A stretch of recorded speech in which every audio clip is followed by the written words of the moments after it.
ఎప్పుడైనా బాతుగుడ్డు రోస్ట్ ఎప్పుడైనా ట్రై చేశారా?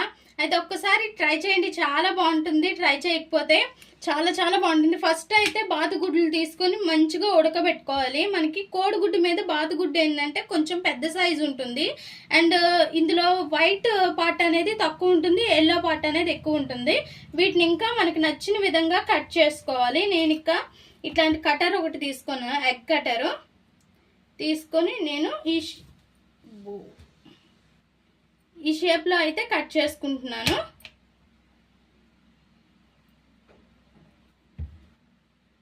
చూడండి, ఇలా అయితే కట్ చేసుకున్నాను. అన్నీ కూడా ఇలా కట్ చేసుకొని పక్కకు తీసుకోవాలి. రోస్ట్ అయితే నేను చేసే విధంగా చేస్తే చాలా చాలా బాగుంటుంది. ట్రై చేయండి ఒకసారి.